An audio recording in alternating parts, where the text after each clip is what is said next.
Hello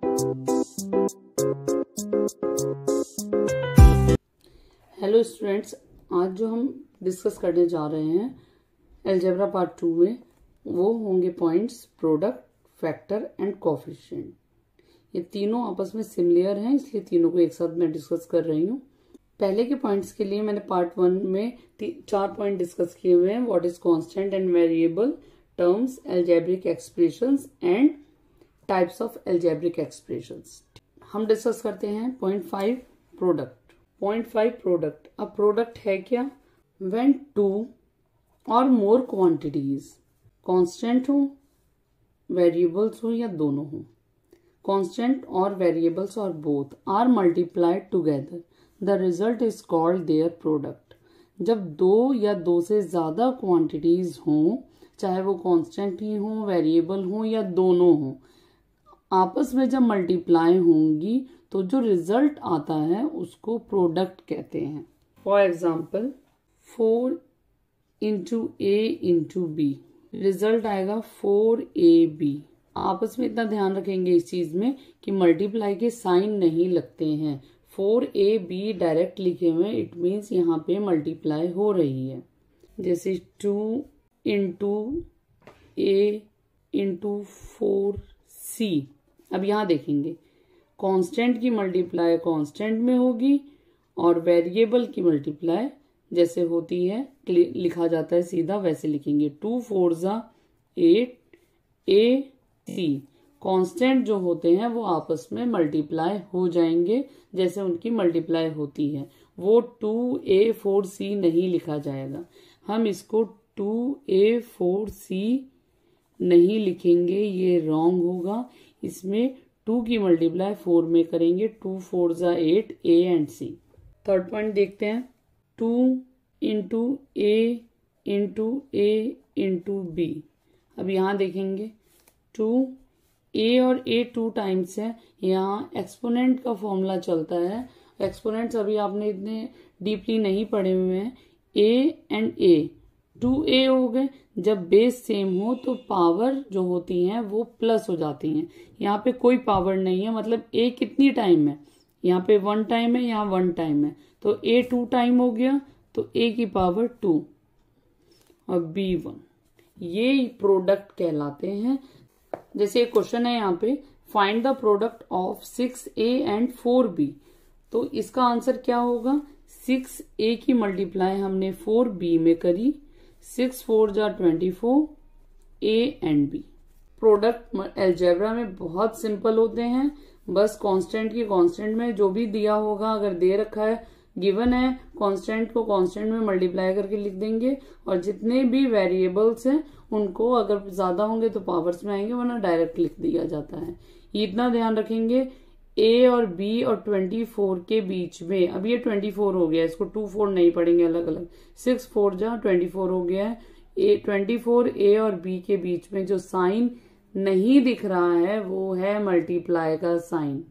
जब 2 variables के बीच में या कांस्टेंट और वेरिएबल के बीच में कोई साइन नहीं है तो वो मल्टीप्लाई का साइन होता है। What is factor? Each of the quantities constant और वेरिएबल्स, इधर कांस्टेंट और variable multiplied together to form a term is called a factor of the term। हर एक क्वांटिटी, चाहे वो कांस्टेंट हो या वेरिएबल हो, जब आपस में मल्टीप्लाई की जाती है तो वो एक टर्म बनती है। तो वो जो टर्म बनती है उसके एक एक क्वांटिटी को उसके फैक्टर कहते हैं। फॉर एग्जाम्पल 3ab, तो इसमें कौन कौन से टर्म है? 3 into a into b, these are the factors। 3 multiply a multiply b are the factors of this term। ये फैक्टर्स हैं। जैसे हम क्या करते हैं, सपोज करें हम जैसे प्राइम फैक्टर करते हैं, 12 है, हम प्राइम फैक्टर करते हैं 2 6 2 3 तो ये उसके क्या बनते हैं? ये फैक्टर्स बनते हैं। तो यहाँ उसी चीज को हमने अलग अलग करके लिखना है, वो इसके फैक्टर्स हैं। जैसे 2abc,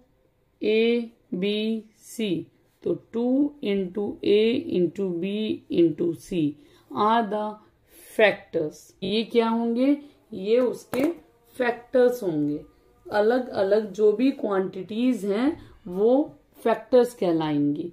अगर 3 और 2 है, सपोज करें यहां मैं बड़े नंबर ले लेती हूँ, मान लीजिए 12 ही ले लिया, 12 ABC और D भी ले लेते हैं, ठीक है, हम बड़ा टर्म बना लेते हैं। तो 12 के फैक्टर 2 इंटू 2 इंटू 3 है, तो 12 का फैक्टर हमने कर दिया, into A into B into C into D।